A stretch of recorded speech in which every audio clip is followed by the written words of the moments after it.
Hello guys! Welcome to my channel. So in today's vlog, dapat talaga maglalakad ako, magwo-walking-walking ako. Pero since may ika pa rin yung paa ko, kasi dulot nga ng gout, kung napanood niyo yung last video ko na nakaupo lang ako, so hanggang ngayon 3 days after that video, umiika pa rin ako.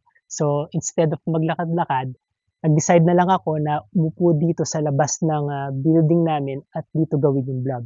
So nandito ako ngayon sa labas and kung mapapansin niyo, itong puno na nasa likod ko is patay na 'to, eh. Pero last year, before summer last year, ni-request na namin sa strata na ipatanggal na ito. Pero mukhang nagkakaproblema sa munisipyo pagdating sa permit kaya hanggang ngayon nandiyan pa rin 'yan. So hopefully bago pumasok ang summer is matanggal na itong puno na ito kasi medyo hazard 'yan pagdating sa mga bata na naglalaro dito baka mabagsakan pa sila ng, ah, patay na sanga. Pero ang gusto kong pag-usapan dito sa video na 'to guys is yung mga no-nos dito sa Canada o yung mga bagay na considered very rude or very unethical. So ano-ano yung mga 'to? Tara, pag-usapan natin.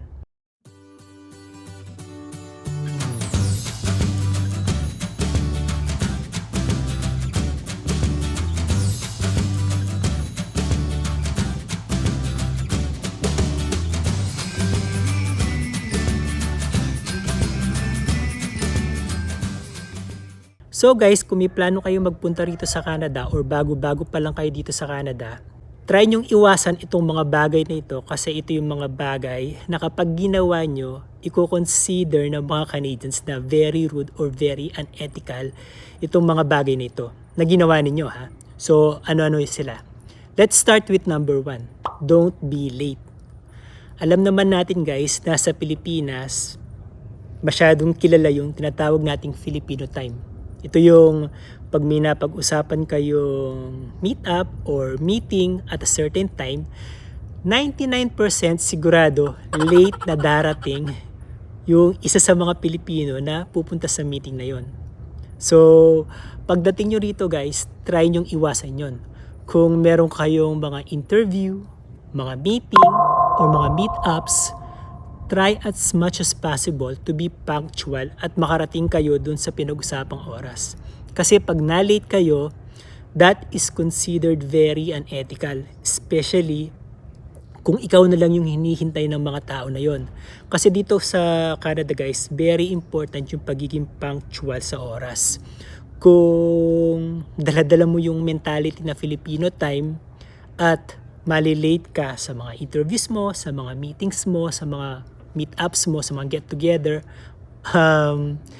hindi kaaya-aya yon sa mga Canadians na alam mo yun na naghihintay sa'yo.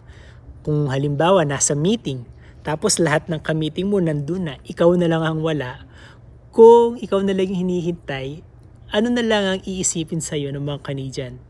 So, yun ang aking number 1 sa listahan guys. Huwag nating dalihin yung Filipino mentality dito sa Canada and as much as possible, try nating dumating sa mga meeting. Don't be late. Okay ba? And then number 2 guys is don't invade personal space. So kung napanood nyo yung video ko na to guys last time, dito diniscuss ko yung mga isa sa mga culture shock ko dito sa Canada is meron tayong tinatawag na personal space dito sa Canada. Ano yun guys? Ito yung parang invisible bubble sa bawat tao rito sa Canada na kinukonsider nilang personal space. Ayaw na ayaw ng mga Canadian na ini-invade yung personal space na yon.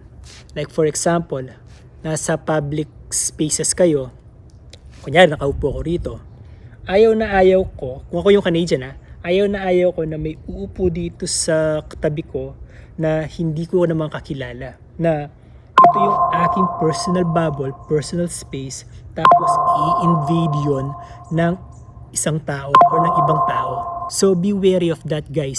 Wag na wag ninyong i-invade ang personal space ng ibang tao.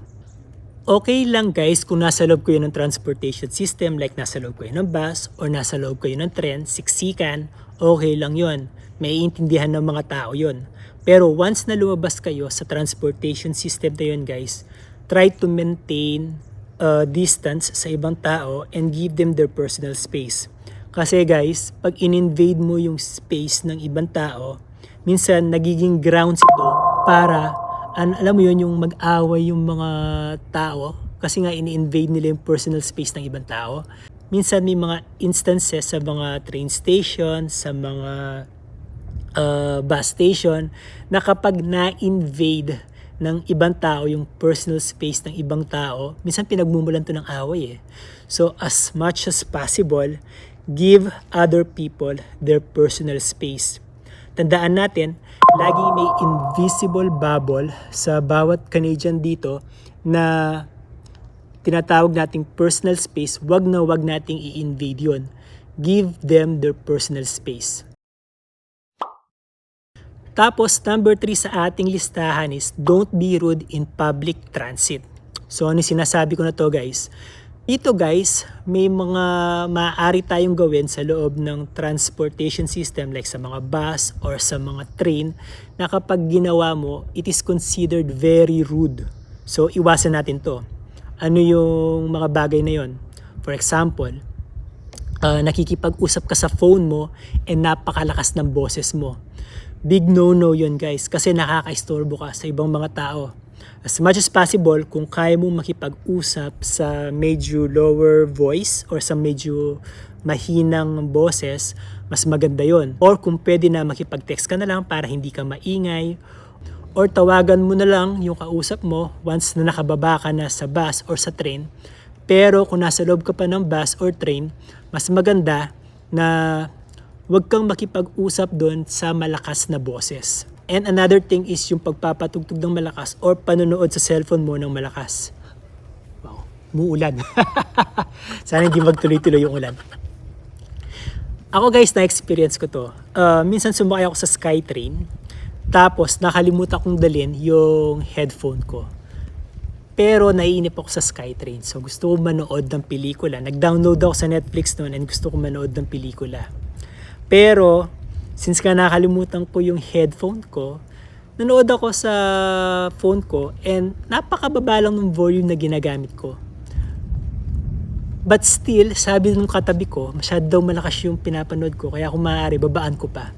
So, nahiya naman ako. So, ang ginawa ko, pinatay ko na lang. So, yun ang sinasabi ko guys. Kung nasa loob ka ng train at manunood ka o magpapatugtog ka at wala kang headphone, mas maganda siguro na wag mo na lang gawin. Kasi very considered rude yun ng ibang mga Canadian at wag mo na hintayin na masabihan ka pa. And another thing is pag nakasakay ka sa loob ng bus, as much as possible, kung may backpack ka, tanggalin mo yung backpack mo and ibaba mo, ilagay mo sa paanan mo. Kasi ang point nun is yung backpack mo nakaka-istorbo yan sa ibang tao. And yung space na inoccupy ng backpack mo, pwedeng i-occupy yan ng ibang tao kasi nga sa loob ng bus or sa loob ng train, siksikan, diba? And kapag nakasuot yung backpack mo, yun nga, nakaka-istorbo ka sa ibang tao and baka masabihan ka ng ibang mga tao na pwede pakibaba mo yung bag mo. Kasi nga, yung space na inoccupy ng bag mo, pwedeng gamitin ng ibang tao yun. And another thing that I've considered very rude guys is kung nakaupo kayo sa mga area para sa mga matanda, for the elderly, for the senior, tapos ayaw nyong i-alok yung upuan na yon sa mga actual na mga elderly or actual na mga seniors kasi considered very rude yun. So for example, sumakay kayo sa bus or train, may mga areas doon na para lang sa mga matanda. Pwede kang umupo ron kung walang mga matanda na kasama mo sa loob ng bus or sa loob ng train. Pwede kang umupo ron. Pero once na may sumakay na matanda doon, it's very rude kung hindi mo iaalok yon doon sa matanda. Dapat ialok nyo yung space na yon sa mga matanda kasi considered very rude kung hindi mo iaalok yon. Kung hindi mo iaalok yon at may matandang nakatayo na nahihirapan, yung mismong matanda na yun, pwede kang sabihan na baka pwede ibigay mo na sa kanila yung upuan na yon. Kung hindi gagawin ng matanda yon, pwedeng yung ibang tao sasabihan ka na ibigay na yon.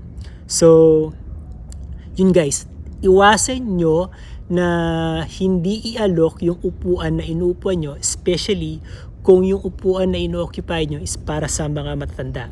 Mas maganda kung kahit hindi kayo nakaupo doon sa lugar na para sa mga matanda, mas maganda kung i-alok nyo yun sa mga matanda. Kasi nahihirapan sila eh. Ako guys, kapag nakakita ako ng matanda or kahit na mga bata, kahit hindi ako nakaupo doon sa area para sa mga matanda, pag may nakita akong mga bata or mga matanda, inaalok ko yun. Ngayon, kung tatanggihan nila yung alok ko, it's fine, it's okay. Pero kung hindi nila tinanggihan at tinanggap nila yung alok mo, dapat ibigay mo yun.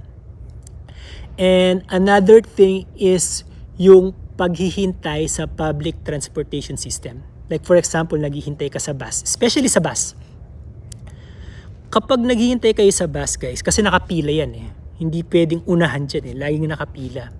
Kung merong matanda or merong mga parent na may kasamang mga bata, especially yung mga nakatrolley, it's very rude na hindi mo sila pagbibigyan. Kahit ikaw na dapat yung papasok sa bus kasi ikaw na yung nasa linya, as much as possible, wag ka munang pumasok and ialok mo na mauna na sila sa'yo. Kasi napaka-rude kung hindi mo iaalok yun. Tandaan nyo guys, Canadians are one of the very polite people on earth. So, kung nakapila ka at ikaw na yung papasok sa bus at alam mo na may dumating na bagong matanda, lalo na kung mga ang tawag doon, basta yung suporta or naka-wheelchair o yung mga mobile wheelchair, yung may battery, paunahin mo na sila. Huwag kang makipag-unahan sa kanila. Tapos kung meron kang nakita ng mga parent na may kasamang mga bata or may trolley, paunahin mo na sila. Huwag ka nang makipag-unahan. Hi. What? I'm saying hi. Nasa labas naglalaro eh. Ngayon ginugulo ako. There's thunder. Oh, I know. It's almost raining. So, will you please let me finish? I'm scared. Go inside na. I wanna stay. No. Sige na ate. You're not scared? There's freaking thunder outside. Tapos ating number 4 sa listahan is don't make racist comment. Tandaan natin guys na Canada is like a melting pot of different cultures. So, hindi lang different races but different religion also. So, iwasan natin na gumawa tayo ng mga racist comment whether pagdating sa kanilang ethnicity or pagdating sa kanilang religion. Kasi guys, that is considered very rude and pwede kang mabansagang very racist. To the point na ibang mga tao is to the point na pwede ka nilang idemanda because of your racist comment guys. Iwasan natin na magbigay ng mga racist comment sa ibang mga tao, kung mga Indian ba sila, kung mga Chinese ba sila, kung mga black people ba sila. Iwasan nating magbigay ng negative comment regarding sa kanila. And also ganito din sa religion. Kung mga Muslim ba sila, kung mga Kristiyano ba sila, kung whatever, kung ano yung paniniwala nila, iwasan nating magbigay ng mga derogatory remarks pagdating sa kanilang ethnicity, pagdating sa kanilang religion. So, iwasan natin yung mga yon kasi pag ginawa natin yun guys, that is considered very rude. So, okay ba? Tapos sa ating number 5, don't ignore social norms. So ano yung mga social norms na sinasabi ko?